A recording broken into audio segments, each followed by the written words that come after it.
And I'm the one cut off your toes and put them in the drawer with the sock. Hello, and welcome to the Least Haunted Podcast, a place where skepticism, science, anthropology, and humor meet to discuss all things supernatural, paranormal, spooky, and sometimes just the plain stupid. I'm your host, Cody Franks, and joining me, as almost always, is my co-host, Garth Von Onen. Hello, and I've got a co-host too, as last time, I suppose. This is Dr. Tim King. Say hi, Tim. Hey, look at me, I'm co-hosting.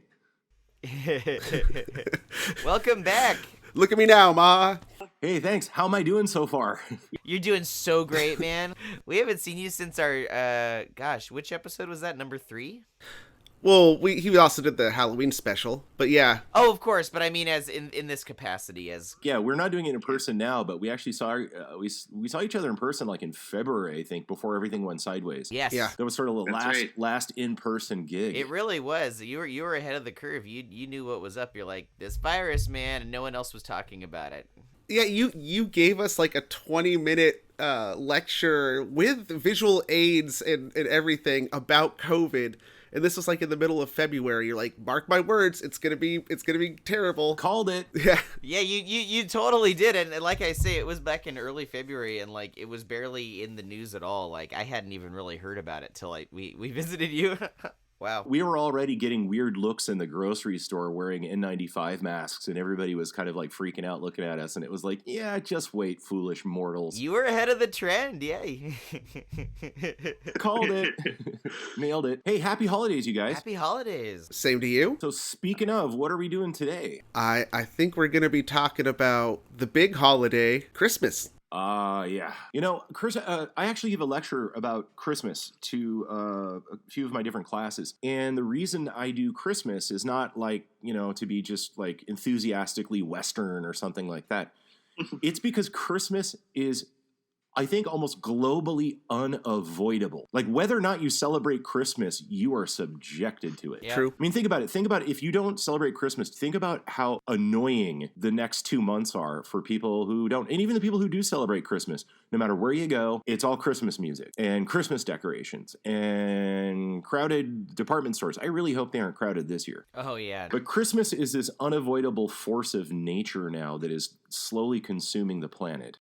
Yeah, even in Japan, like Christmas has become a very popular holiday, even though they're all still like Shinto or Buddhist.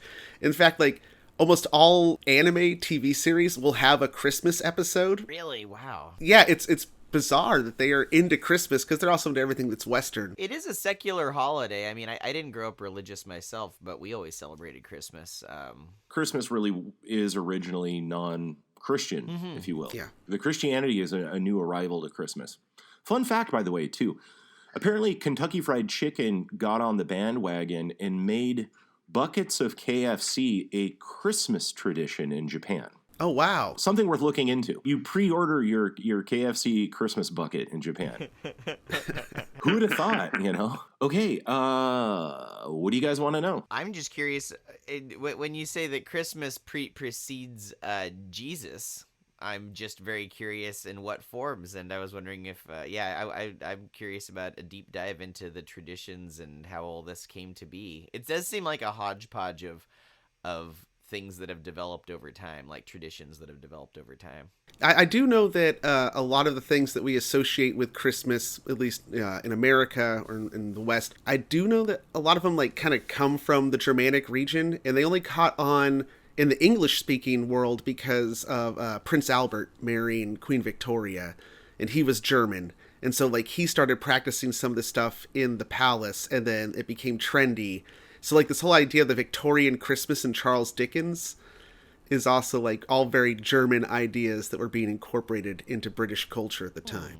I don't know how German this whole thing is. I mean that could be that part of history, but what I do know is it overall was just Northern European. It was literally, you know, over half a continent was doing this stuff. The best way to imagine it, and it's not to devalue or berate it, but it's a really good metaphor, is, you know, think about every house has a junk drawer.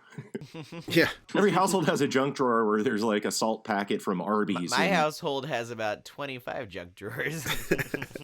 when you have something big like Christmas, it starts to accumulate stuff. And think about it, like again in Japan, it's somehow accumulated KFC is a thing. But we back up, and we have a holiday, but that's not the focus. Okay, let's back up like 700 AD, the 8th century, and we go to Northern Europe, and we do go to Germanic and Scandinavian, like Norse-speaking populations. Mm-hmm. Northern European. There is a god, and it is Odin. And of course, when I say Odin nowadays, everybody thinks of Anthony Hopkins with missing an eye. But you have Odin, and Odin was the head of the pantheon. That is, he was sort of the head of all the other gods. He was the big daddy god. And think about Odin for a second here. He's portrayed as an old man with a big white beard. And Odin happens to coincidentally ride a flying horse, Sleipnir. With 8 legs. 8 legs. Yep. Sorry to steal that. I didn't know that. That's really good. Tim, you know that I'm pretty familiar with our Scandinavian mythology. I did that rune project for your class. Yeah, oh, that's right. I remember that. So I'm going to just play the ignorant. I'm the everyman in this. You have Odin, and then you have Sleipnir that has the 8 legs instead of 8 tiny reindeer. They're not tiny legs. They're regular horse-sized legs. Oh, okay. As far as I remember. And so think about this for a second. You have, and by the way, he is honored in December. He's honored. His day, Odin's day, is in December. Sounds a little coincidental. And he happens to have a big white beard, and he happens to ride on a flying animal. So that does seem like a very obvious primordial origin. Now, you have to remember the calendar is not the Gregorian calendar that we have now. Instead, we would be in December, we would be in the month of Geola or Giule. Geola or Geole, which later becomes, by the way, the origin of the word Yule. Geola becomes Yule or Yole. And eventually, in English, we have the word jolly. Like, like a right jolly old elf. Jolly literally means in the spirit of the month of Yule. A Yuley old elf. Yeah, and Yule, the word Yule itself does survive in English as the Yule log, but most people don't really know what the Yule log is. Most people think that's what happens the morning after Christmas dinner. We'll leave that on. Thank you very much. But see, then we have Odin, and sometimes, depending on which language you spoke, it would be Woden. And then, oh, by the way, there was a day in the calendar. You had Wodnesdag or Wodnesdag, which is Woden's Day or Odin's Day, Wodnesdag. That's Wednesday. Yep. Well, if you think about it, like most people don't pronounce it Wednesday. No. Everybody says Wednesday. Whenever I have to spell it, I pronounce it in my head Wednesday so I can spell it right.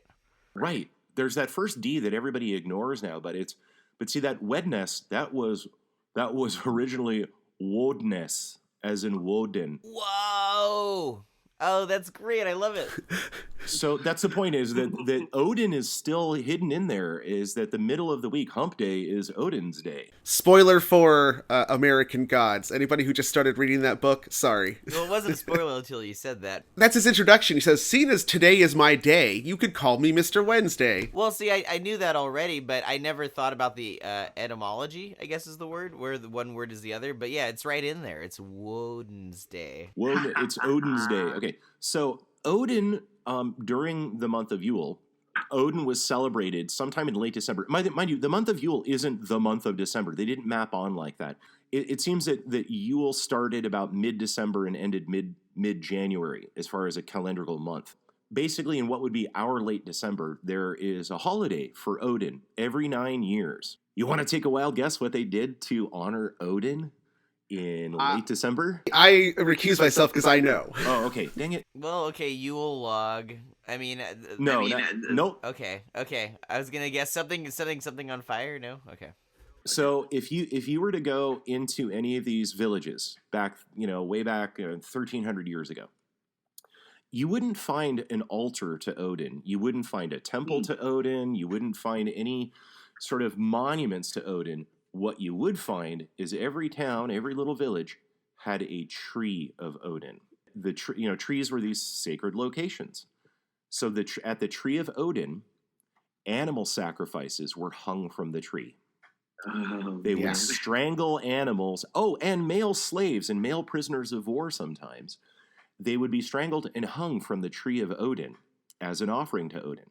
So, 1,300 years ago, we have an old white dude with a big white beard on a flying animal in late December where people were hanging animals, dead animals, from a tree to him. Does any of that sound any familiar to any of you? So for the first, most of my life, my family had a choose and cut your own Christmas tree farm. So as a child, my Christmas circled entirely around the whole world of Christmas trees and helping other people get their Christmas tree. And I never actually thought about the sinister origins of having a tree that you would hang decorations from in your home before. It just seems so jolly, right? Yeah, it is jolly in the spirit of Yule and animal sacrifice.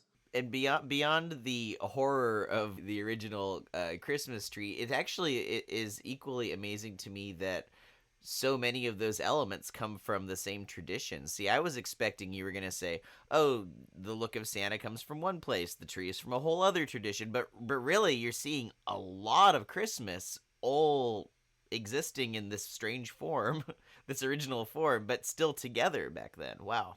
I mean, this is the Christmas starter kit. Yeah, really. Huh. If you happen to look at medieval and even a little bit earlier images of Odin, you want to take a wild guess what he wears as a coat? Happens to be red with white trim. Red with white trim. So it wasn't Coca-Cola. It was it was Odin. I don't know where everybody got this idea that Coca-Cola had anything to do with it.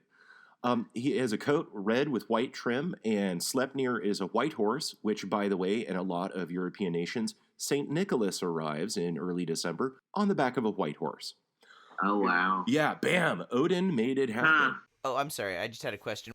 When Christianity spread up through Europe, was Odin did Saint Nicholas replace Odin in the same way that a lot of other saints replaced local deities? We wouldn't call it replacement, though. We would call it syncretization, where it's Oh, okay. it's when chocolate and peanut butter join together to make a Reese's peanut butter, a new thing made of butter. Okay. So it's less one thing disappearing in place of another, but it's the synergy. It's more like in the movie The Thing. At what point do they become aware that they are the thing and cease to be themselves? It's kind of like Got it, that. okay. Christianity is the thing, and it just infects and spreads across the world. But okay, so say it's this synchronization then. Syncretization. Okay, syncretization, but that is what happened. Saint Nicholas syncretized with Odin. Yeah, well, we'll get there. Oh, okay. Sorry, I'm jumping ahead. It seems like more like it was a marketing twist, and it was sort of like Okay. this figure was already existent, and then as Christianity moved in, it's kind of really hard to convince people to abandon their favorite holidays. So instead, what they do is they don't come in and say, okay, you got to stop, worshiping Odin. Instead, they kind of go, oh, we have a new name for this guy. We'll call him Saint Nicholas. And he also brings gifts for kids. And everybody goes, yeah, wink. That's so very Christian of us. Okay, so backing up. We talk about the Christmas tree.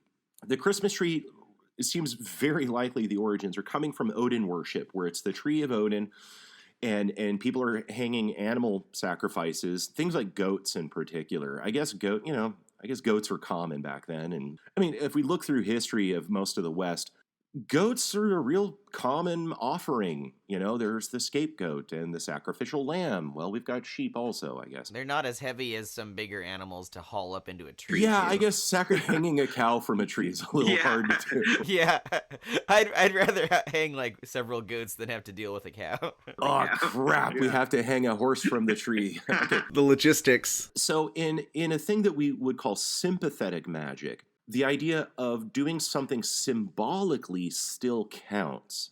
So you have to remember, in the dead of winter, when food might be running low, I mean, there is no store. There is what you manage to grow and harvest during the spring and summer. And so food reserves are kind of not something you want to squander. And the idea of basically hanging a perfectly good, delicious goat from a tree where all the animals of the forest might get at it. I can't imagine most people were like, totally down with killing another human being and hanging it from a tree either. So they began the practice of a sympathetic magical practice of, Odin is totally cool if we make models of goats. We make like toy goats, goat mannequins, and we hang them from the tree. And thus, we have the first Christmas ornaments. And by the way, in a lot of Scandinavian nations, you still have the Yule Goat. You still have the Julbakken. You have, in Sweden, I have no doubt IKEA, if you were to look it up, probably has this here where you can buy the special Swedish goat ornament. Flat-packed goat. Yeah, there we go. And it's got some name like Goten but the point is that you still have this as a tradition of a special ornament that is a goat.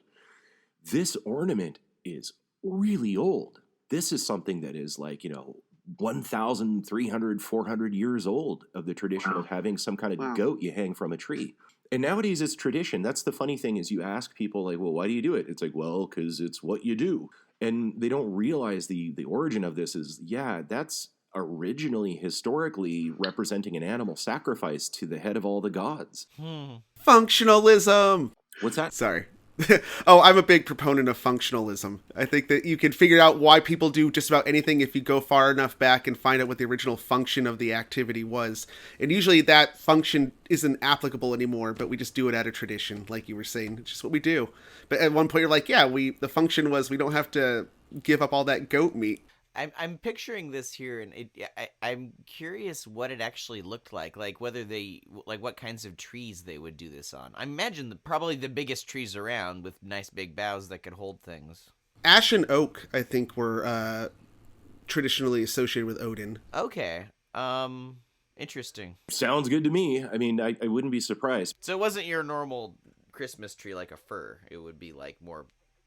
I don't know. And that's the hard thing to say is I would say it depends on where you live. That's a good point. Yeah, I'm sure it was whatever tree was available. Yeah. Yeah, what trees you had around. But certainly, I imagine if you're the ones to start a new village or whatever, is that you're going to look around and it's going to stand out of like, oh, yeah, that's the Odin tree.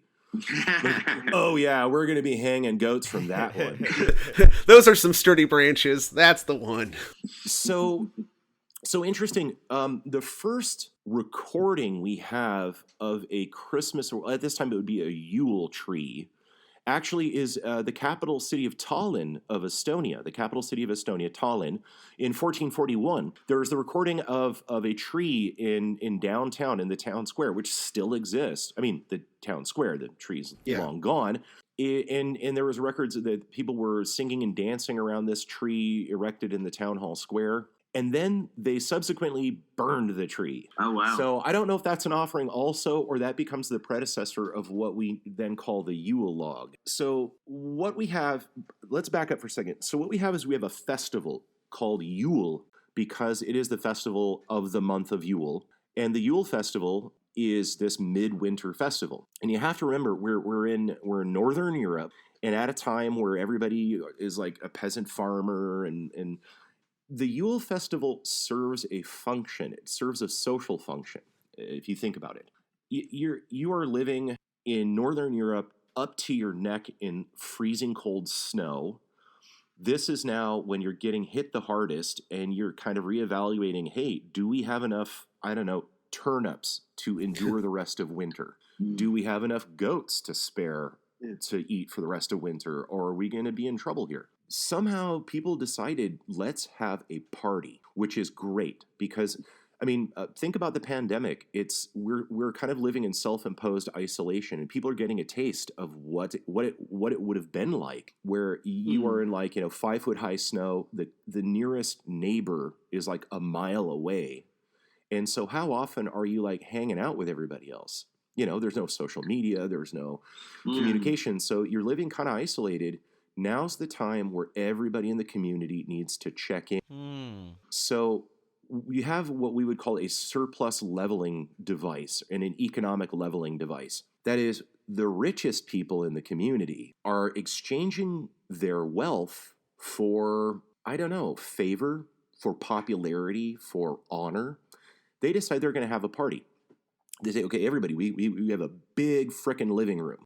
And tonight and tomorrow, everybody in the community is going to come over and you bring your surplus. If you've got, I don't know, some canned fruits, preserved fruits that you've got more than you need, if you guys have more ham than you need, bring it on over.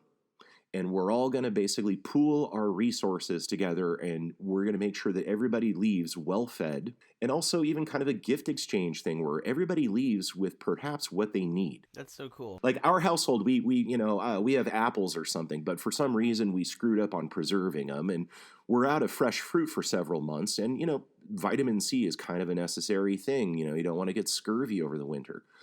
Well, it just so happens that our neighbors have a bunch of apples they brought to the party. They actually made pies and stuff like that. And so everybody gets together in the Yule feast, fills up, eats, and has a party, and they dance and get good and drunk, and there's singing and there's music. This is also a way to reinforce social bonds. It's a way that it's been a good few months since we all hung out, and it's a way to kind of catch up and make sure everybody's all right, and hey, how is your farm doing, and so on.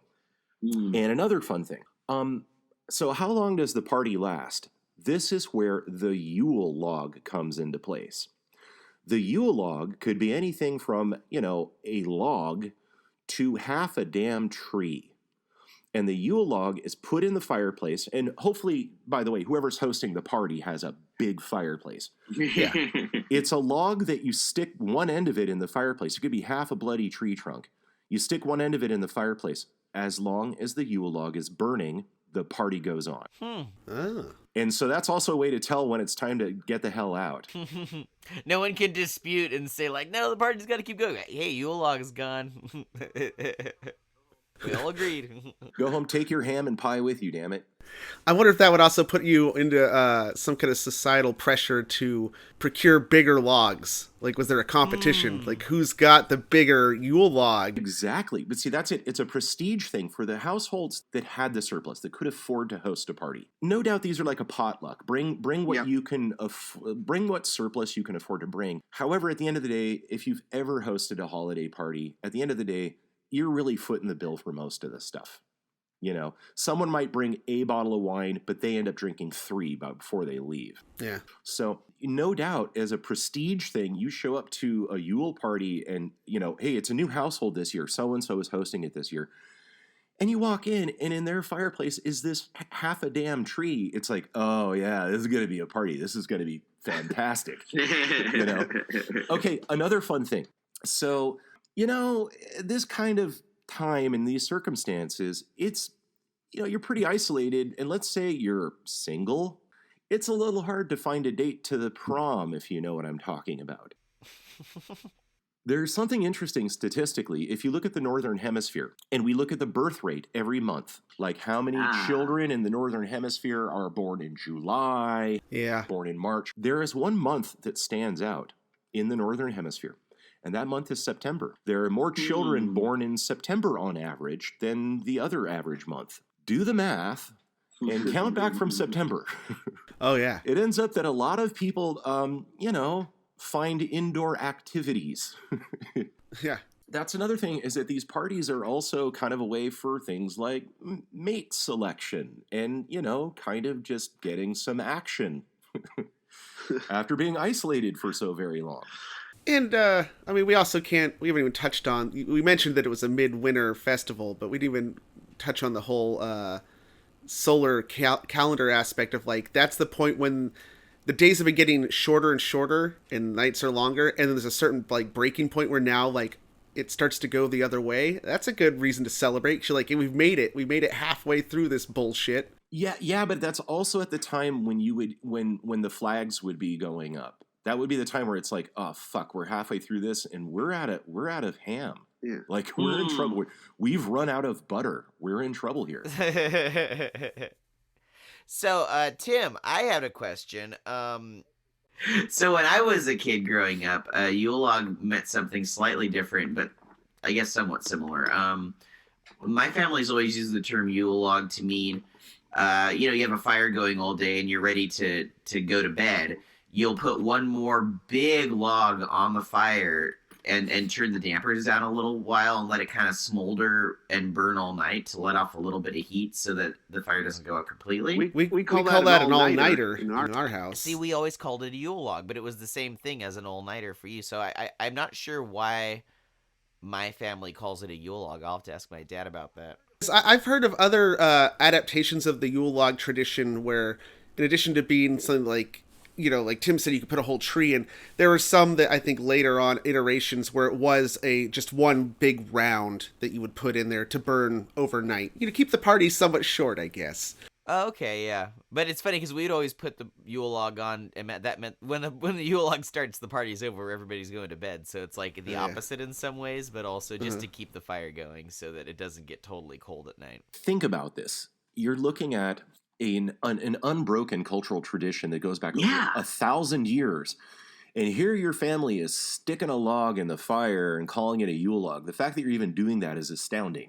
Isn't that incredible? And I know that my grandpa's grandfather, I believe, was the one who came over from Germany.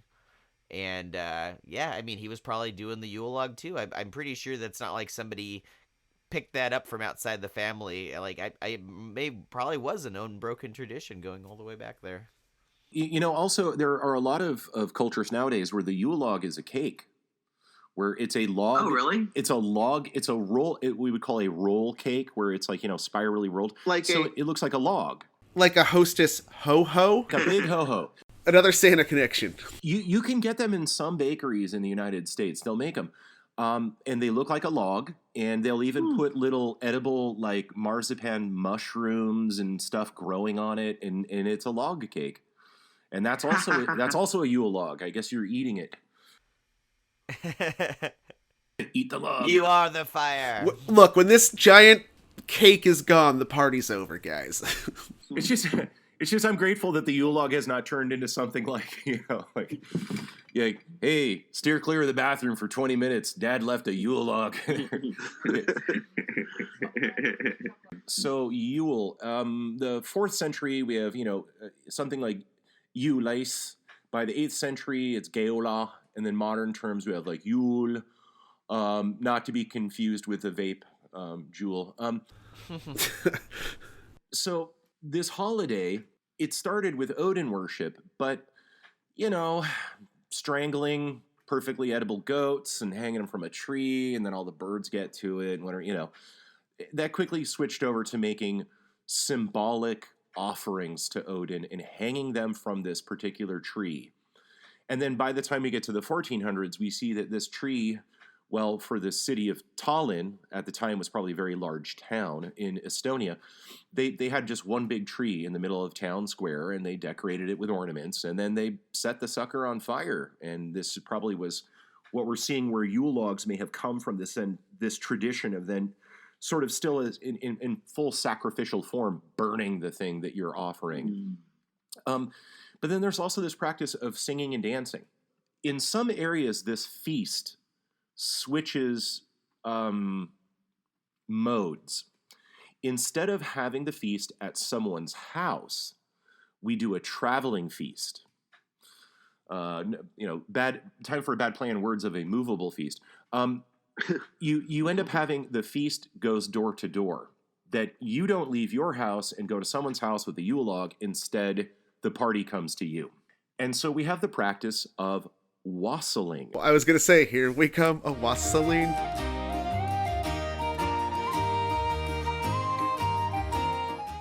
And you hear that term wassailing, and it's like, what the hell is wassailing?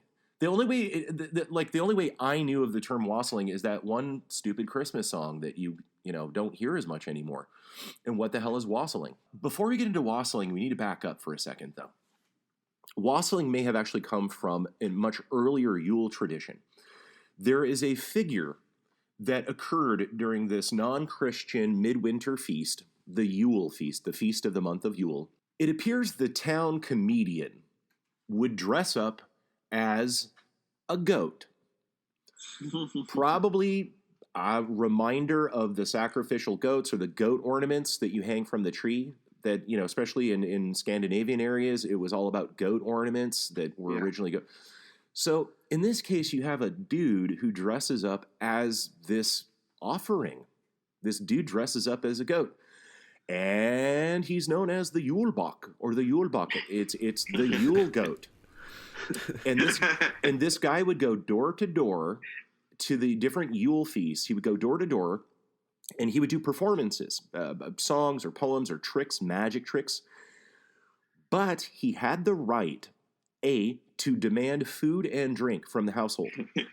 So let's just say you're having a cozy little Yule feast with just, your immediate family. The town comedian comes banging on your door in a goat costume, and you better cough up some booze and some cake, or he has the right to basically sanction your household. He has the right to punish you guys if you do not follow the proper Yule feast protocols. He could swat you in the ass with a switch, which is like a branch. In some areas, he even had the right to kind of trash your house.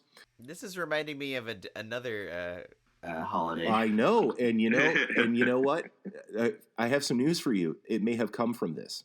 Wow. So yeah, because Halloween, the modern Halloween, does not emerge from the pre-Christian holiday Samhain. Samhain is a totally different celebration with a bonfire and has nothing to do with Halloween. So the Yule Goat banging on your door. Sounds like my uncle. Shows up, yeah. That's every Christmas. What are you talking about? And so here's the thing, is that Julebokken still exists in a number of Scandinavian countries where you'll have some dude show up, like Santa. Instead of Santa Claus, you'll have this guy showing up, and he'll bring presents or whatever. There is the right to trash your house or do bad stuff if you do not provide tribute. And tribute would be something appropriate, like a holiday gingerbread cake or gingerbread cookies and spiced wine and things like that. And this actually still exists, I think may still exist in the United States, in places like Wisconsin, in Minnesota. Really? They have very large Scandinavian, in particular Norwegian populations. We do know that by the mid-20th century, Yule bucking, as it would be done Americanized, that Yule bucking was a thing, and it still is in Scandinavia, where in early December, you better be prepared for an unexpected knock on the door, and it will be all of your neighbors in disguise. It switched from dressing up as a goat in a lot of places to just disguising yourself. And you'll open the door, and it will be all of your neighbors in ski masks. And yeah, No bueno.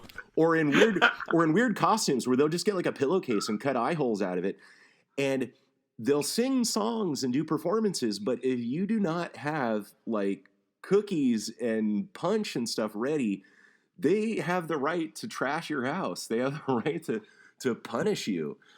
And so, yeah, okay. Wassailing seems to be, I think, a less threatening version of this. And wassailing, and again, what we're looking at is rather than having the Yule feast in one home, you can then also have in the community a traveling version of it, where you put on your warmest clothes. Oh, and by the way, with Julebokken, one of the policies is this: when the Yulebuckers leave, if they ever do, that's the other thing. If you don't provide something, they have the right to stay there and harass you until you do provide something. And so this is forced gift giving around the holidays, if you think about it. One of the rules, though, is when they leave, one of the members of your household has to put on a disguise or whatever and join them. So, yeah. So this singing plague grows as it spreads through the neighborhood. Where does it end? I guess when you get to the end of the street. Wassailing is a version of this, and we see this especially like in the UK and things. Wassailing itself, it actually comes from an Old Norse expression, Wassail, and it makes its way into Old English as Wassail. And it's a greeting. It is not a toast. It is not to your health as a toast, but it is a greeting, and the greeting is literally Wassail, which means be healthy. And the response to that holiday greeting is Drinkhal, that is, drink to your health. So it's sort of like, hey, be in good health. Hey, get drunk. This is a predecessor to modern Christmas caroling. Wassailers would travel. They would go door to door. They would sing holiday songs. And as they go door to door, they also have the right to request gifts And usually those gifts would be things like cookies and treats. But here's the fun thing. The word wassail itself started as a greeting, but then became an object. The wassail is the punch bowl. The wassail is a bowl of what we would call mulled wine. It's a red wine with spices in it, sometimes fruit to preserve the fruit. They'd be floating in the wine. A spiced cider in some areas. And then later on, we'll get to something called punch, which is not at all like Hawaiian punch. So clearly this is an evolution and borrowing of Yule Bakken from Scandinavian nations. And we have these people like in some regions of England, by the way, wassailing eventually became outlawed by the 1800s, early 1900s, because wassailing very quickly evolved into a tradition of teenage boys going door to door, ransacking places, threatening trick or treat. That you had to do a performance as a wassailer. You had to sing a song or do a poem or something like that. However, if the household did not provide treats, then you had the right to trash the place. And so this became sort of organized holiday looting eventually. I actually was just looking into the song recently because I actually always liked that as a Christmas carol, even though it's kind of cryptic and it just sounds pleasant. And in the one of the sets of lyrics, it kind of alludes to them being young people, but also implies that they are the poor people in the neighborhood who are now going to the wealthier houses specifically. So like one of the lines is, "We are not daily beggars that beg from door to door, but we are neighbors' children whom you have seen before." So it's like, yeah, you know us. We're those kids in the neighborhood. So What? I'm actually not familiar with this song. How does it go? You're going to have to find it and play it in the end credits, or actually sing it in the end credits and sing it so everybody can hear it. But that's part of what this festival started as, is this economic leveling device, where it became something that was legitimate, legal, for people to go knocking door to door and kind of go, hey, look, it's the middle of winter, we're poor, we don't have a lot of food, and you have to provide us with, cookies, cakes, some booze. You didn't do a Yule log this year or that party, so we're here. But see, the thing with wassailing, which is kind of fun, though, is that if you're wassailing, you have to provide the booze. You have to provide the booze, and that every household you go to, they have to they have to drink a cup from the wassail. They have to drink a cup. Okay. So these people are also getting drunker as they travel along. Yep. Rowdier. And so if you're the last house in the block, you are just screwed. Oh, yeah. No. I mean, that's it, is as the party. And that's the thing. And again, it's like you have to join the wassailers. Like someone from your household has to join this mob. You have a mob of drunk people showing up. Each new person that joins the group, they're going extra hard because they have to make up for lost time. And they want just like kicking it down the road. Like, my house just got trashed. I'm really going to mess up the next house. Okay, so an ingredient that shows up by the 17th century, an ingredient of the wassail, is we hear about punch. If you're to ask your average American what is punch, they will say, oh, it's that red flavored stuff that is supposed to be fruit flavored, that though there is no known fruit under heaven and earth that is punch flavored. And I'm like, well, it's fruit flavored, and it's that red sugar water that is the same stuff you could put in a hummingbird feeder. Punch actually comes from India, and it was introduced to the West via British sailors. In India, actually, the term is pansa, and it means five, and it's likely hearkening to the 5 ingredients of pansa. Oh. And by the way, it still exists. I have had Indian students, when I've given these talks before in person, I've had Indian students go, oh yeah, we drink pansa in my house. It's a thing. Oh. The 5 ingredients are alcohol, sugar, lemon, water, and spices. That sounds great. And I actually happen to know a guy who, among other things, became something of a world authority on cocktails and wrote a book about it. And he had a punch recipe from 1864, and he happened to, ironically, also work as a bartender. And so he was one that introduced me to old school punch.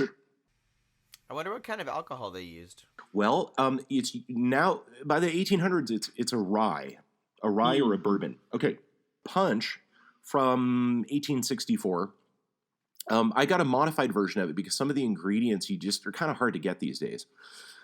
But as a holiday drink, punch does really pair well with other sort of traditional Christmas holiday foods. 1 part rye or bourbon, and then 1 part sugar syrup, and then 1 part, here's the tricky ingredient, 1 part bitter orange juice. And we don't have, it's not the same as blood orange. Bitter orange juice is something we don't really have available in the United States, sometimes called Seville orange. But you can fake that by basically getting half orange juice and then half bitter grapefruit juice. Not the sweet grapefruit, but the bitter grapefruit juice. And then 1 part fresh lemon juice, and then several dashes of bitters. And you add that to taste. The bitters give it a spicy finish. And what you have with this holiday punch is, of course, the kind of burny feeling of the alcohol. And if you get a nice smoky bourbon, like Bullet bourbon, it gives a nice sort of smoky, burny taste to it.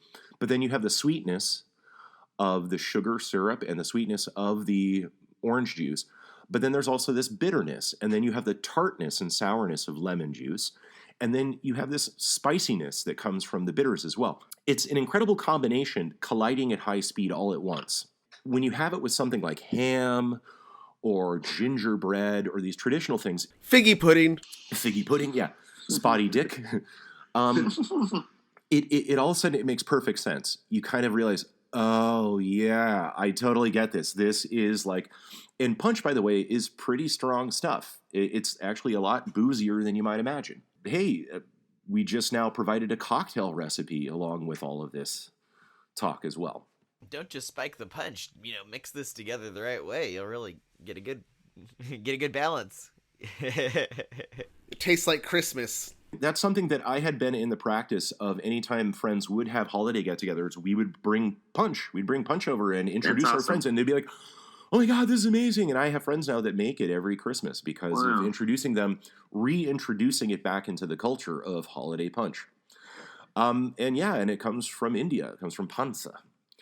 Okay, so we have the Yule Goat. And by the way, in Sweden, there's still, I think, as of the 20th century, there was still a practice of Yule offer, where you would have guys ceremoniously practice. They would sacrifice the Yule Goat. They'd have a dude dressed up as a Yule Goat, and they would do this sort of fake sacrifice to kill him. They're like, wow, yeah, right. Okay. Sounds like a fraternity. This all sounds like super, super, super pagan-y, right? Yeah. Okay, so if you happen to go to the city of Bari in southern Italy, there is a tomb there. I believe it is marble. It's a tomb of remains of the remains of a guy who actually died in Turkey in the year 343 A.D. He was the bishop of Myra, which is the modern city of Demre in Turkey. He was early devout practitioner of Christianity. I know this dude. He was a Greek dude. He was actually Greek, and he went to Turkey and he was spreading Christianity, and he became a bishop. And he died in 343. He was actually renowned for being a really exceptionally kind and generous dude. There's stories, for example, of 3 young women who were poor, and their father could not provide a dowry for them to get married, which meant that they were pretty much destined to a life to be either a slave or a prostitute or both, and that this guy actually foot the bill. He provided the dowry so they could get married and go on to lead a better life. And he was also known, for example, for leaving money in the middle of the night, you would have just children, orphans, just sleeping in the streets. He would leave coins at their feet, or if they had shoes, I imagine they're sandals probably, but the kids would wake up and there'd be money waiting for them. This guy's name was Nicholas. Sound familiar? Yeah. I told you I knew this guy. This really kind guy who became a saint. He was known for doing things, and his day was December. The day to honor St. Nicholas is December 6th. This is not Santa Claus. This is not Santa Claus. This is St. Nicholas. He's a different dude. Santa Claus shows up December 25th. St. Nicholas shows up December 6th. And there are a number of European nations, like you go to Belgium, December 6th, you're going to have St. Nicholas show up. And guess what he looks like? He's got a long white beard. He comes to town on the back of a white horse, and he wears a red fur jacket with white trim. But this is not Odin, because he wears a bishop's mitre. He wears the big sort of triangular hat that is clearly super very Christian and not at all the pagan god Odin. Wink, wink. So what happens is, look, as Christianity makes its way into Europe, you can't just tell people, hey, look, you got to drop the whole Odin festival and the super pagan-y dressing up as a goat. I mean, think about that. Someone in your town dressing up as a goat, knocking door to door. It doesn't get much more pagan-y than that. There's no way we can twist this around into a Christian-sounding thing. We're gonna have to. But you can't tell people, hey, stop celebrating that. But instead, what you can do is go, oh yeah, Odin is coming to town. He is Saint Nicholas, who also happens to have a day in December, and St. Nicholas might happen to ride a white horse, just like Odin. And so very quickly, Odin got a paint job. And so rather than getting the heathens to stop doing their pagan things, let's just put Christian decals on top of everything and call it Christian. Still today, in a lot of European nations, you'll see St. Nicholas, and he looks just like the medieval illustrations of Odin, with one exception. He's wearing a bishop's mitre with a big gold cross in the middle of it. And he probably has both eyes. Yeah, and he's got the whole scepter. He has the whole bishop's scepter in his hand and everything. But he's riding a white horse, just like Sleipnir. Well, I mean, it doesn't have 8 legs, but those are hard to come by. So this is what we would call syncretism. And oh, by the way, fun thing, in body in that tomb, apparently, marble sweats. And apparently just sort of stuff leaks out of that tomb. It ends up during the Crusades, they recovered the body of Nicholas. His body was recovered during the Crusades and brought to Italy. During the First Crusade, around 1096, his remains were recovered from Turkey and brought to Italy as relics. And they eventually made their way to the Italian seaside city of Bari. If you go to this tomb, there are attendants who will collect the juice leaking out of it. And apparently once a year or whatever, they have bottles that you can get. You can buy these bottles of St. Nicholas juice. Yum. Yeah. That's actually the secret ingredient in holiday punch. And just a dash of St. Nicholas juice. I can't help but feel like once a year they open the top of the tomb and just fill it with bottled water and just seal it up and let it slowly just ooze out again. That's how you make kombucha. So we have St. Nicholas coming in and kind of forcing its way into the Christmas tradition. But here's a problem. How do you get people to give up the celebrity of this holiday, the Yule holiday, the Yule Goat, right? It's like our neighbor, like my uncle or something, is always doing the Yule Goat. Or better yet, we're doing Yule bucking where we're all dressing up as Yule Goats or in elaborate costumes. You don't want to give that up. That's one of the funnest things of the holiday. But again, it's a dude dressed as a goat. It doesn't get any more pagan-y than that. Aha. We keep the goat, but we make him the bad guy. That St. Nicholas is actually the good guy that comes from house to house and gives presents and stuff like that. But then the goat we'll keep, but we have to make sure that he's identified as a really bad pagan kind of thing. Thus we enter the Krampus. In a lot of Germanic languages, and a lot of European Alpine nations like Germany and Bavaria, Austria, Slovenia, Hungary, Croatia, I think too, Switzerland, they have the Krampus. And the Krampus is not the celebrity anymore. He is the assistant to St. Nicholas. St. Nicholas, of course, rewards children who have been good. The Krampus is the enforcer. The Krampus is the one who takes care of the children who have been bad. And before St. Nicholas arrives, St. Nicholas, his day is on December 6th, not the 25th. That's for a different dude. Before St. Nicholas arrives, the Krampus may show up a few days beforehand. And the Krampus will show up with switches, which are like little branches, and will run around swatting kids on their asses. And the Krampus will be this sort of demonic goat-headed, but they make him much more demonic. He has a big, long, angry tongue. He looks like a demon, and they sometimes have him with hooves and a tail. He carries usually like a backpack with switches, often in really demented holiday cards, which people still give each other. It'll be the Krampus, and it'll show the Krampus taking children away in his bag. And there's different stories about what happens to you if the Krampus takes you. But if the Krampus takes you, some will say that when the Krampus takes you, because you've been a bad kid, you're taken away for 1 year to work in the factories to make the toys that St. Nicholas gives to the good children. So they're not elves, they're children, child sweatshop labor. Right? Wow. That's amazing. How does this not put every child into therapy? Yeah, because then any kid with some, Guarantee you it definitely spawned some S&M enthusiasts. Well, Getting and here, kid, here's your present for being a good kid. And the kid looks at this present, he knows the present was made by these poor children.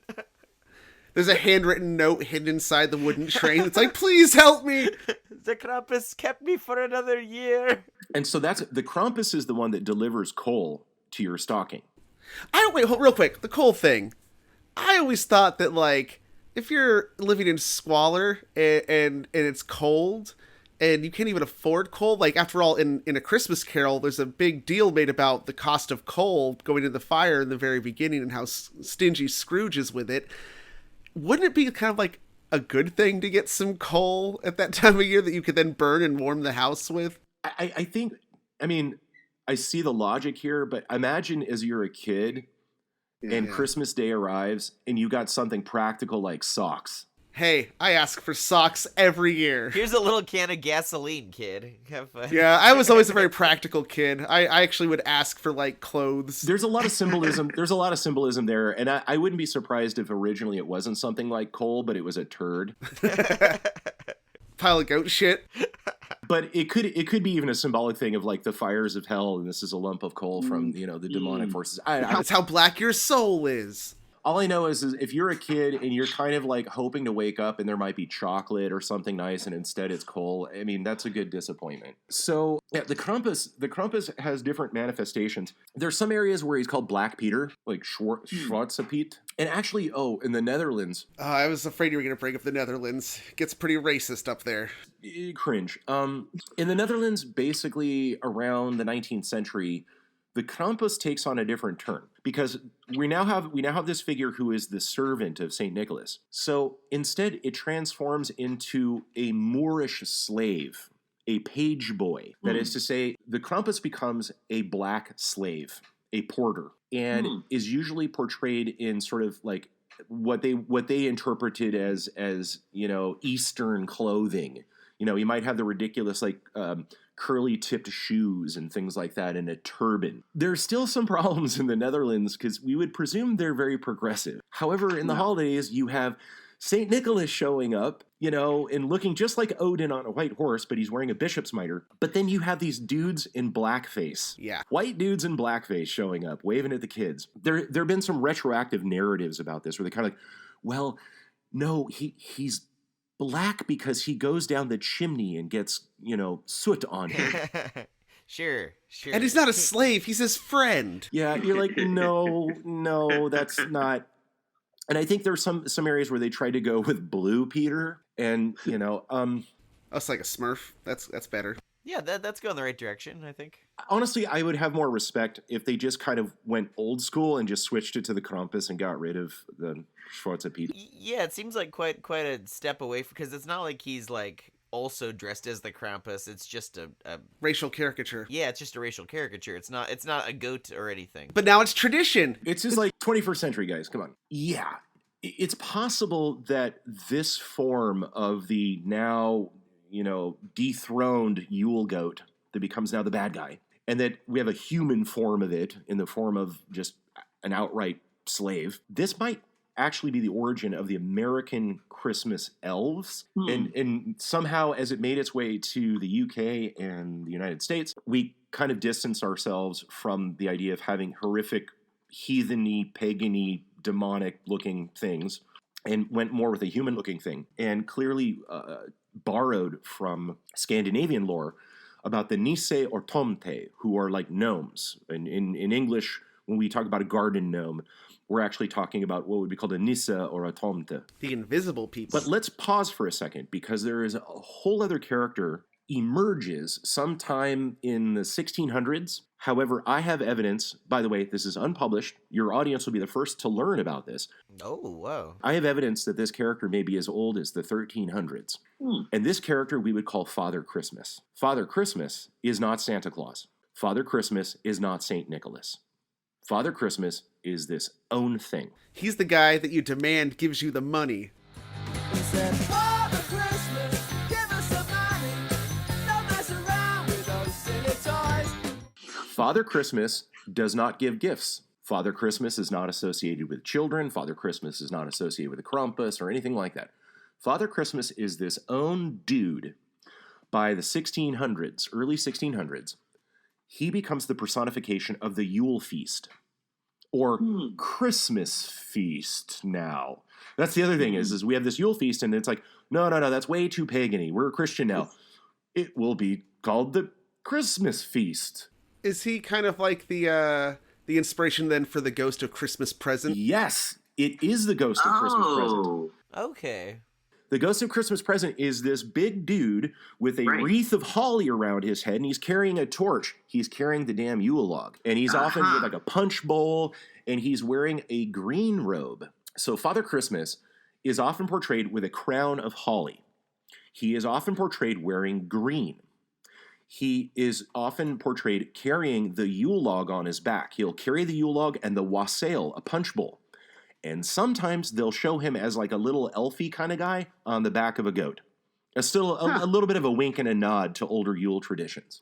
He is a finely dressed old man. He is jolly, literally jolly, as in the adjective of embodying the Yule holiday. He has a beard. He does have a very Odin-y kind of beard. What's interesting is he's not St. Nicholas. He has nothing to do with kids. Doesn't show up on a horse. He is the embodiment of the Yule feast. Drink and be merry, and let's sing and get loaded and hang out with each other and eat. Kind of a Bacchusy Tom Bombadil. Yeah. And that's the dude. That's the dude. He has nothing to do with it.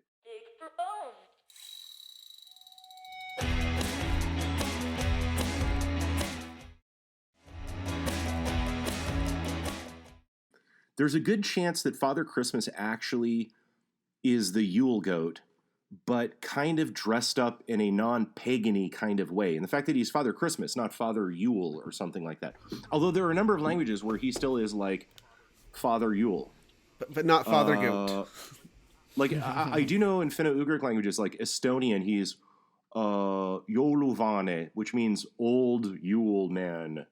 But anyway, in English, we would have Father Christmas. And there are even some images of him riding on the back of a goat. That is the Yule Goat. He's not the same as Santa Claus. He's not Santa Claus. He's a different dude. You know the Charles Dickens novella, A Christmas Carol, about Ebenezer Scrooge, and he's visited by three ghosts. I was just thinking about that. The Ghost of Christmas Present, right? Correct. Yeah. The Ghost of Christmas Present. If you see portrayals of the Ghost of Christmas Present, it's Father Christmas. The dude's wearing a big green robe, and he has this big torch. That's not a torch. That's the dang Yule log. Father Christmas represents the festivity and the abundance and the celebration of the Yule festival, of the Christmas festival. The Christmas present. The Christmas present. But you got to remember, he's teaching Scrooge a lesson, and he's also in some way sort of punishing Scrooge for being, kind of a douche. I'm of the view it's very likely that what we're looking at is this is the Yule Goat has been transformed over centuries into something that's a lot less pagan-y feeling, a lot less pagan kind of heathen-y. I will say this, though. It's usually understood that this figure shows up sometime around, like the 1700s. However, I'm of the view that this character, maybe this version, this iteration of this Yule Goat may actually be much older. It's something that this has never been published. You guys are actually the first public, hint at this. This is at least Haunted exclusive theory. It is a least haunted exclusive. These are dots that I've connected I'm offering this forth as a hypothesis. Okay. Because it seems to fit. It seems very likely. We go back to the 14th century romance poem of Sir Gawain and the Green Knight. Oh yeah. And mind you, this is an old. This is not even in the English that most of us would recognize now. In these different versions of this story, it's the Hall of King Arthur on Christmas, on having the Yule Christmas feast. And in typical Yule Goat fashion, someone knocks on the door, and it's a stranger. But it's not a dude dressed as a goat. It is a dude, like Father Christmas, dressed all in green. He's a knight. And different versions of it will even, some versions will even say that his horse is green, his armor is green, his hair is green. And like the Yule Goat, he shows up in the middle of a Christmas feast and wants to entertain, wants to do challenges and tricks and games and stuff like that. And the big one is he brings out a big green axe. And he says, okay, everybody, let's play a game. Does anybody want to challenge me or join me in a game? And the game is this. You get to strike me with this axe, one blow with this axe. But then in a year, I get to strike you back. And of course, Sir Gawain, who is often viewed as one of the most powerful and most honorable of the knights, Sir Gawain just, in the spirit of the season is like, sure. So, the Green Knight, this is like messed up. He kind of, this is a very easy game. There's one thing I need to do. So with the axe, he cuts off the head of the Green Knight. Game over, right? There can only be one. Highlander style. Exactly. But here's the thing. The Green Knight then grabs his decapitated head and holds it up and says, okay, Gawain, I'll see you in a year, buddy. And that's, a mic drop, and then rides out of the hall. And it's that mic drop thing of like, oh, wow, this game just got really complex quick. Well, it ends up, the tale is about Gawain then trying to fulfill his end of the bargain, and that is he has to go find the Green Knight within a year. The Green Knight is not coming back. Instead, he has to basically go find out, he has to go find the Green Chapel where the Green Knight lives. I have a question. What is compelling him to go find the knight? If honor. Okay, Honor, so yeah, that's exactly. actually enough. Okay. Yeah. Exactly. That's the point. That's part of the test. Yeah, Gawain is usually seen as the best of them because they all have flaws. And he would follow through with a thing even if it meant certain death. That's the point. Okay. They're like the Justice League or the X-Men or something. Each one's got their own thing. Right. So in this story, it's Sir Gawain, and it seems like what they're trying to do. There were a number of these sort of romance stories about the Knights of the Round Table at the time, and it seems like they tried to do a Christmas special. It seems like Gawain and the Green Knight is actually a Christmas special where it's Gawain going up against Father Christmas, if you will, or whatever version he existed at the time of this. And the Green Knight, of course, is like a knight. So it ends up where the knight comes in, does this, the shit happens. And then Gawain is stuck having to hunt this guy down. On the year journey, the year odyssey to find the Green Chapel, the home of the Green Knight, he's tested in all these different ways, and it ends up that he stands up to be a morally right guy. So when it's finally his turn to take the blow from the axe, the Green Knight kind of just flinches and gives him just a little bit of a scratch, as if no one is ever 100%. But he's like, Gawain is like 99.99% just awesome. And he only leaves him a scratch because over the last year, the challenge is to find the Green Knight. Gawain had really proven himself to be like a noble and an honest and honorable guy. I'm sure there was a lot of build up leading up to it, like he's gonna cut his head off. Oh no, poor Gawain, and then. Yeah, no doubt. It's very similar to, again, a spoiler for American Gods, but something very similar happens throughout the course of that book as well. That's right. Yeah, we won't give away what happens, but yes. I guess it is a spoiler alert. I was just thinking about it, and I had this thought about the fact that they had a Christmas special, and you think of that as a very modern TV era type of an idea of a Christmas special, but really... If you look back in history, there are all kinds of examples of characters that keep coming up in different stories and are popular characters. Cody and I discussed this when we did our clowns episode, the whole history of the clown, and there were these archetypes, and there'd be different actors portraying them, but there'd be this known quantity, and this idea that people have their favorite characters being told over and over again. Eventually you're going to have somebody say, oh, tell a Christmas story about this. So like, it's natural. It's almost human nature that any popular enough fictional character is going to have a Christmas special. Even 1,000 years ago, they had Christmas specials.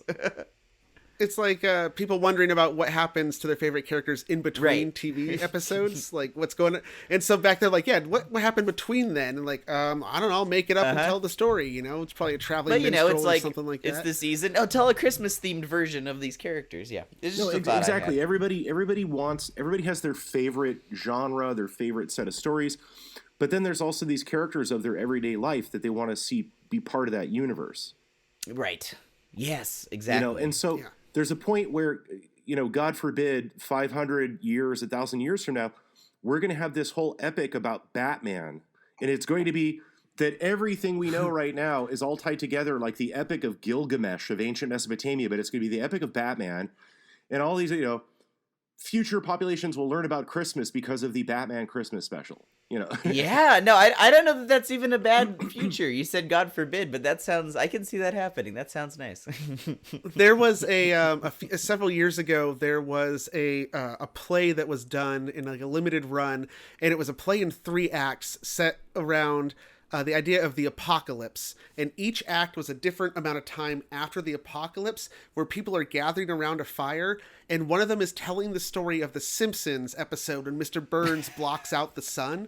And so it's like within 10 years after the apocalypse, so it's like the story is still fresh, and then it jumps ahead like 100 years later, and there's all these fantastical elements mixed in, and it's like 300 years from then, and it's like he was a god and he blocked out the sun. Yeah. I don't know if I dare tell this or if this is the right time to do it, but maybe I can. We can always edit it out if you change your Okay, mind. bullet point version. It is decades ago. I am young. I am farting around in the Yucatan Peninsula doing research. I'm doing air quotes, by the way, because I'm an archaeologist and anthropologist, Right. and I was doing work on the Maya, and I'd been out in the Yucatan for about a month, and I had enough money to not have to take a bus from point A to point B. I could actually afford a cab that would have air conditioning. And so it was about an hour and a half drive. The driver was super excited because as a gringo, I spoke Spanish. Not only that, I speak Yucatec Maya, and that's kind of unexpected. So he thought he was just giggling the whole time. But in Spanish, he told me a story that he heard. He was a very chatty guy, and he wanted to share with me a story that he heard of that, of course, like any good urban legend, it didn't happen in his village. It happened 2 villages away and, years ago. And it involved a brujo, a witch. And this witch was attacking children in the neighboring villages in the night, in their sleep. He was going after them, and eventually some of the villagers rose up to go after this witch. They didn't know where he lived. And it ends up, they didn't know where he lived because they come to find out he was actually dead. They found where he was buried, and they dug up his bones. And he was buried, by the way, in a trash midden, which is like a garbage pit, out in the forest. Yeah, dump. And so they dug up his bones, and they tried to sanctify them. They had a holy man there, and they tried to use holy water. And then the whole thing of the sky opened up, and the Virgin of Guadalupe and all that came down. And I realized, holy shit, this is a Nightmare on Elm Street 3, Dream Warriors. Because the brujo was named Freddy. What? Right. So here, my question is, how old is this story, and which came first? No, he had heard it from someone else. That's the point, is how many retellings before a story becomes urban legend? And That's a good question. It was yeah. fascinating, though, because I knew the original content. I didn't have the heart to tell him. No, you would have been bursting his bubble because he was obviously excited to tell the story, so it meant something. Exactly, but Freddy the Brujo, right? Yeah. So you got to Wow. imagine, this is how these kinds of cultural materials travel before the age of the internet. especially across cultures. Yeah. But especially across cultures, when there's a translation thing that could make it change more, and Well, then it could very easily go from explaining the plot to a movie you enjoyed to, oh, I heard this. Oh, this happened. I'm sorry, you got to remember, we're living in an era, that is the internet era, which is very new, where we have things like Snopes and you can double check stuff. Sure. But otherwise, the overwhelming majority of human history, things are traveling by word of mouth. Things change over time. That's right. Yeah. Wow. So think about this. Father Christmas is not Santa Claus. They don't really look the same. They're both old white dudes with a beard, and they show up around the same time of the year. But, so how do we get from Father Christmas to Santa Claus? Well, Santa Claus has that red pointy hat and the flying reindeer and all that. So enter what we would call the tomte or nisse of Scandinavian folklore. The tomte or nisse are, in English, we would call them gnomes. You think about garden gnomes. Yeah. Okay. Well, the first mention by the name gnome, by the way, is in around 1566, I think. There was a famous Swiss philosopher known as Paracelsus. He was also an alchemist. By the way, his official full name is Philippus Areolus Theophrastus Bombastus von Hohenheim. Yeah, no, he's really cool. I just want Bombastus in my name. Anyway. I want Areolus in my name. Theophrastus Bombastus. We know them as gnomes, coming from the word gnomen, which means something knowing or whatever. But in Scandinavian cultures, they're known as the tomte or nisse, and they're usually small.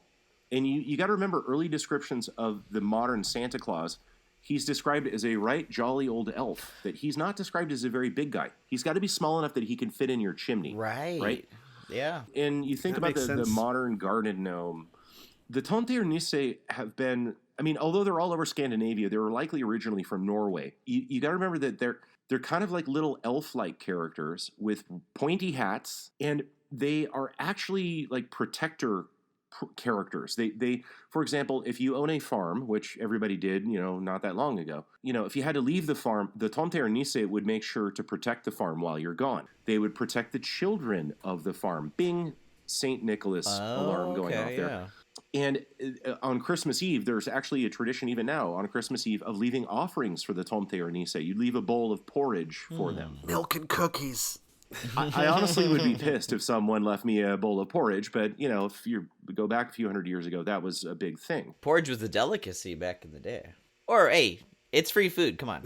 Yeah. Free food. Yeah. Because you got to remember, Father Christmas wears a holly wreath, a holly crown, and St. Nicholas wears a bishop's mitre. He doesn't wear the Santa hat. He wears with a giant. Yeah, he wears the giant pointy chess piece bishop's mitre. Wow. With a big cross on there just to make sure that you're not worshiping Odin. Definitely not Odin. You have a guy coming into town on a white horse around the time of the Odin celebration. He looks just like Odin, but he's wearing a bishop's mitre, so he is certainly a Christian figure. It ends up that somehow we get the Scandinavian stuff kind of getting thrown into the mix. And that's why he lives at the North Pole too, right? Like far north of Norway. Well, that's the other thing is, where does Santa live? You go back and someone would say, well, he lived in Turkey. But now he, True. I was thinking about all of this Christian appropriation of older traditions for the convenience of not forcing people to stop celebrating their holidays they enjoy, just reclaiming and be like, oh, actually, it's this guy. And I was just imagining like priests who are, off converting everyone to Christianity, going like, hey, this is a good way to do it. And then like, other people from the church coming in and being like, oh, they're all Christian now. He's like, sure they are. See the cross? And like everybody else just celebrating Odin. No. We renamed him. I swear this counts. This is not Odin. We have this other off on a technicality. Like just enough to convince his superiors in the church. Yeah, okay, I guess they're Christian. They're not Christian. In anthropology, we wouldn't use sort of the modern term of appropriation. Yeah, you had that particular term. I forgot. It's actually syncretization. Syncretization. Thank you. That's the word. And this happens all the time. This has happened all throughout human history. It's basically marketing. Yeah, it's very on purpose. Yeah. Focus groups have identified the goat is very, very popular. Somehow leading up to the modern Western Santa Claus, we have this injection of Scandinavian materials. And I don't fully know how, the origins, but we get this point where we ditch the flying horse, and instead we go with like very northern Scandinavian, like the Sami of Finland, reindeer herder stuff, where we have flying reindeer instead of flying horses. And now Santa, that is to say, now Father Christmas, who is about to become Santa, and St. Nicholas, who's about to become Santa, are now looking like the Tomte or Nisse. They're looking like these sort of small, dwarfish, bearded characters who are protectors of children. Boom. We then have effectively a new guy. Wow. By the late 18th century, so late 1700s, in the United States and England, we have this sort of collision of Father Christmas and St. Nicholas and some sort of a Scandinavian paint job added in. We now have Santa Claus. And Santa Claus, by the way, is coming from Sinterklaas. It's a Dutch name, so we're getting this. Right. I've heard like Sinter Nicholas. And the other thing, too, with the Scandinavian injection thing going on is that the Krampus, who definitely is therapy-inducing in children, the Krampus is now replaced with what, as far as I can tell, are just Tomte and Nisse. They're gnomes. Elves. They're Santa's elves, Santa's little helpers. Oh, yeah, of course. That we kind of get rid of this scary, heatheny, pagany goat dude who's punishing kids, and instead we have this sort of small, unnamed group of elves or dwarves or gnomes, basically, that hang out with Santa, because apparently he's kind of like one of them. And so we see this new character. And Santa Claus now becomes both associated with Christmas and the Christmas feast. And then he has the St. Nicholas attributes of giving gifts to children and celebrating and coming into town. That is very American. He's like, no, it's 5 things in one. It's more bang for your buck. Exactly. But you got to think about it this way. You can't have 2 old bearded white dudes in the same month being celebrated. It was only a matter of time till they merged. The market's too crowded for that. Yeah, it was only a matter of time till they merged into one. Okay, so the name Santa Claus, as far as we know in text, the first time Santa Claus is given the name Santa Claus is in 1773. Then we fast forward to 1823.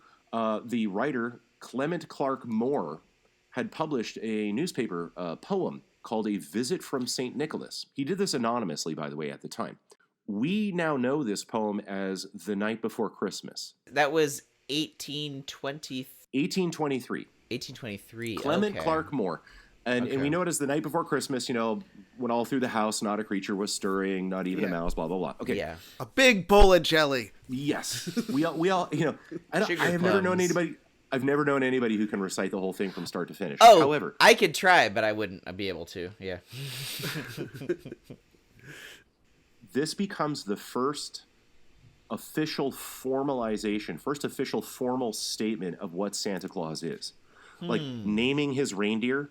Yeah. Like the names of the reindeer are given and described in his description. This is the first time he's described. And behold, he has been now inaugurated. This is Santa Claus. Thomas Nast did illustrations of this Santa Claus. Oh, I've seen these. Yes. Yeah, and he's got Santa Claus has a big gut on him. Right. And he's smoking a pipe. What's interesting is you never see Santa smoking a pipe anymore, but Santa was a heavy smoker. I feel like then. he quit smoking around the time I was a little kid. He might have been smoking a pipe occasionally, but not so much. Yeah, we would still see older cartoons and Christmas specials and reruns where he would. But... Yeah, but I feel like he kind of has quit by now. Yeah.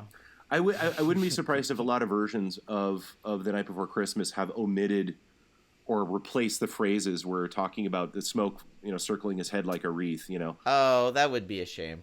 But yeah. But here's the thing. Here's the beautiful thing too is that Clement Clark Moore, he was aware of the terminology, calling him a right jolly old elf. Jolly as in the spirit of the Yule festival. I mean, Clark Moore was a smart dude. Yeah. So we have these images, these early images of the sort of officially decreed, it's been about 100 years, a little bit less, a good few generations, of what Santa Claus is.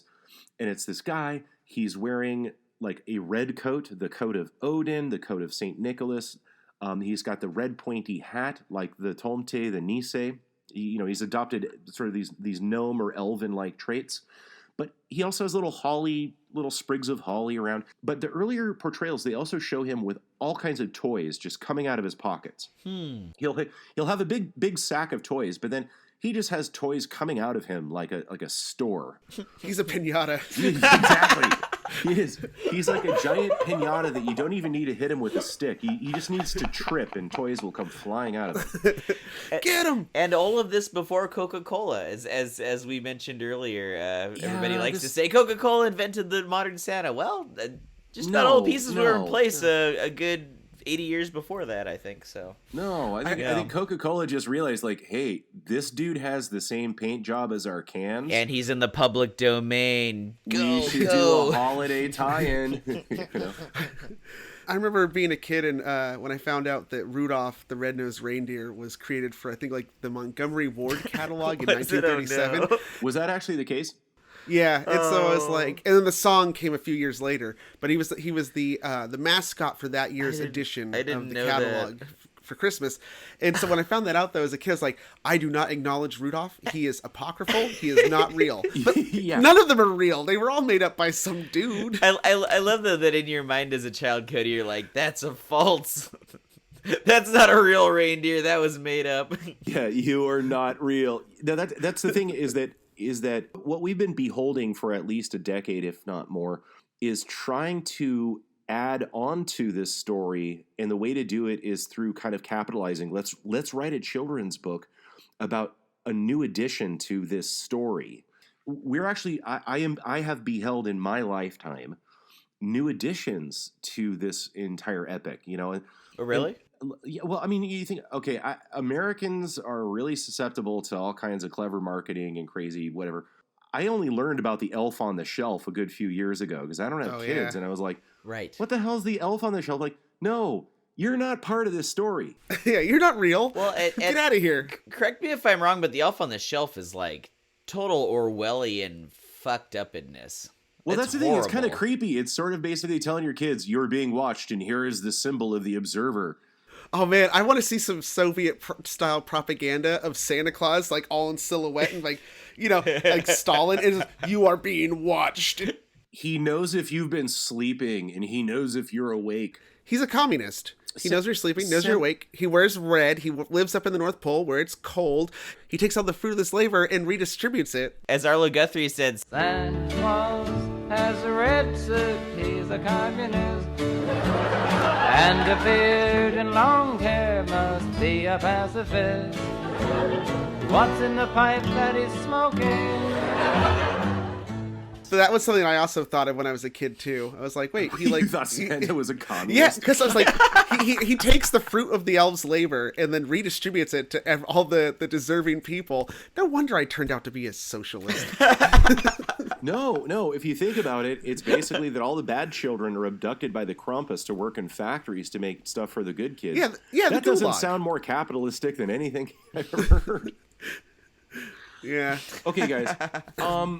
So also that Santa Claus rips off intellectual property because he starts making PlayStations and stuff and dropping that off now. Like is he paying Sony rights or what? Are you saying that all of Santa's gifts are like North Pole knockoffs? Yes. Okay. Just asking. Sorry.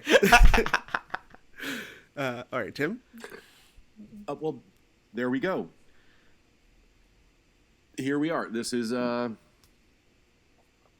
Claus.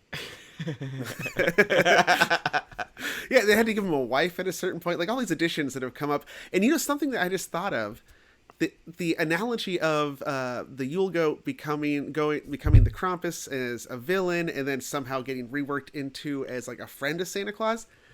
The Rankin Bass stop motion animation Christmas classic Santa Claus is Coming to Town features him encountering an ice wizard Oh. who is terrorizing everybody. And then Yeah. through the interactions, that ice wizard then becomes his friend. Is that like kind of it's a motif that repeats? I just can't imagine the Rankin Bass folks were like really doing their homework.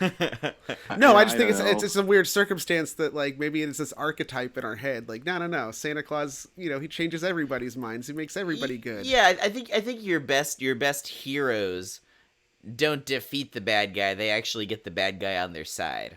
That's probably the Yeah. most gratifying story. That right there, the archetype American action hero is actually Doc Savage. Kenneth Robeson, Pulp Fiction's the second Pulp Fiction character to have a continuing series after the Phantom. And that's Doc Savage. Doc Savage basically became the archetype. Doc Savage had a Fortress of Solitude before Superman existed, and he had a utility belt and all kinds of crazy stuff before Batman existed. Doc Savage wasn't about he and his team of super science action explorers adventurers. Go Team Venture. Go Team Super Science Action Explorers. They weren't interested in killing bad guys. They were interested in converting them. That is, offering them a better way. Oh, I And like that's what that. I think Santa Claus, if you think about it, Santa Claus, it's the idea is that Santa Claus, even for bad kids who've been bad, realize that maybe Santa Claus forgives them. Santa Claus offers redemption. Yep. Kids need to believe in Santa Claus. My favorite, I bring him up all the time, my favorite author, Terry Pratchett. He has a Yes. book called Hogfather. And there is a great moment at the end where there's a character who's very much like Santa Claus in this analogy. It's a satire. And they basically explain why kids need to believe in something like Santa Claus, or in this case, the Hogfather, which is a giant anthropomorphic pig man, is that he says that kids need to start believing the little lies when they're young so you can believe the big lies when you're an adult. And the big lies are things like justice and mercy and right and wrong, because those aren't things that exist All in the nature. They're intersubjective realities we have to agree on for society to have cohesion. pretty much, yeah. So you have to like ease this kids is into This it. is a heinously cynical wrap up for another Yeah, episode. that's very cynical. I don't know about you, but Dr. King signing off. He's not even gonna touch that. Yeah, I'm not going there. Hey, you guys, this has been one hell of a year, Yes, it has. and I love that you're doing this podcast. I hope everybody out there has a Christmas in whatever way they can have a Christmas, if they celebrate it, and that, yeah, just taking a moment to think about this and think about the history of this whole holiday, and that it is guaranteed to going to be, this Christmas is going to be unlike any other Christmas that my own household has had. And we're okay with that. We're ready for that. We're not pushing for, hey, let's go hang out with the extended family. No. No. Yeah. Instead we're going to do what people did long ago. It's going to be cold. It's going to be gloomy. And we're going to be together and isolated, and we're going to be together in comfort. And here we are digitally. We have this great fortune to have this technology and the ability to afford it right now. That's that we true. can reach out to each other virtually and just say, hey, happy holidays. How is your household doing in this horrible, horrible storm? Yeah. Do you guys have everything you need? The early Yule festivals of like, hey, look, does your household have everything you need to ride through this winter? It's the same thing. Do you guys have what you need to get through this cold, dark winter? Because we are here and we can drop stuff off and that's going back to the essence of this whole holiday. I think we all need to remember that it's like, let's do the Yule Festival and what it was intended for. Survival.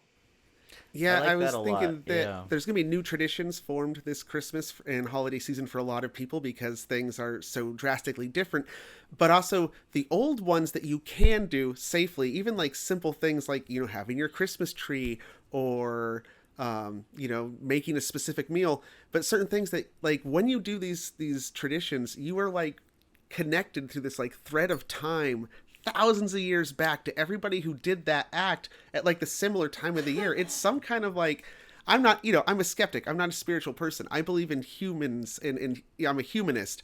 But I think that when we do these things, you are connected through time, and that's what makes them so impactful and important. And so do the little things you can do and carry on, and know that like you're not alone. Well, and what I love about what your idea, Tim, is you're right. Like, just checking in on each other, we are more isolated than we have been in our lifetimes or in the modern time, but it is in a lot of ways more like it was 1,000 years ago. And, there was a tradition then, and something that has been dormant in the modern era that we can still call on, this Christmas tradition of looking in on each other through the modern mediums that are at our disposal now. And it's very poetic and a really beautiful way to look at it. I love that. In part of those early Yule festivals that we're having the opportunity, not by choice, to possibly enact is, hey, does your household have enough bread to get through this winter?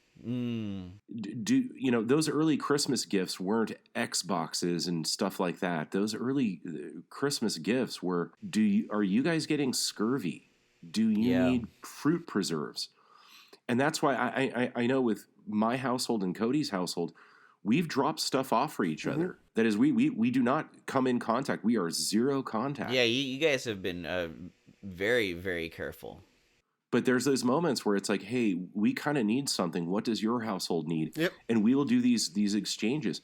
That's what the early Christmas was about. And that's what I think we're kind of many households are being forced to do it.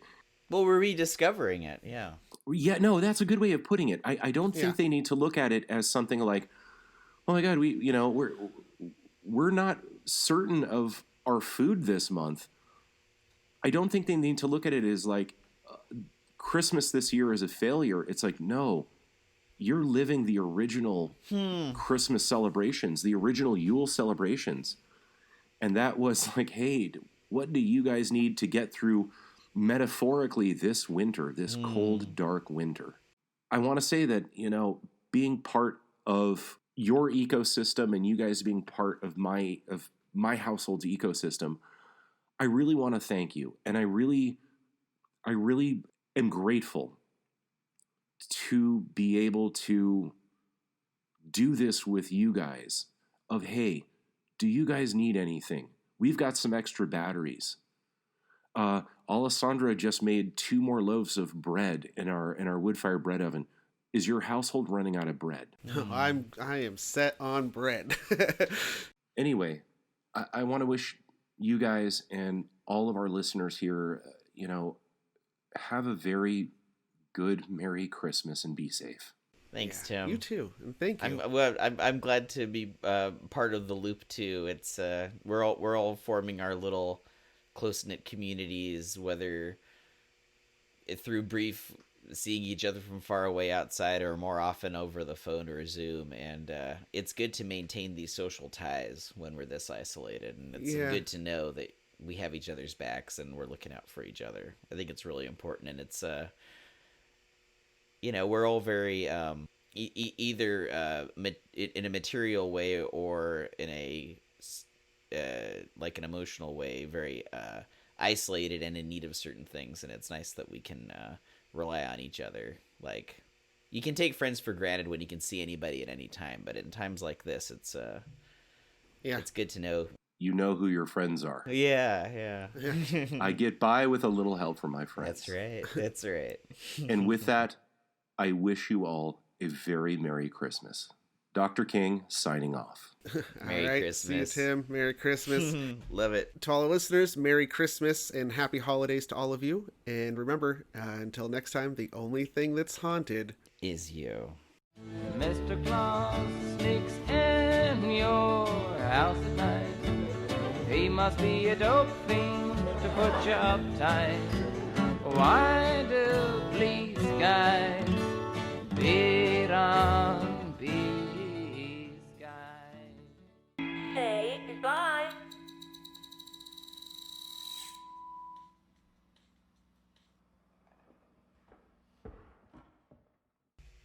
That was our classiest ending ever, I think.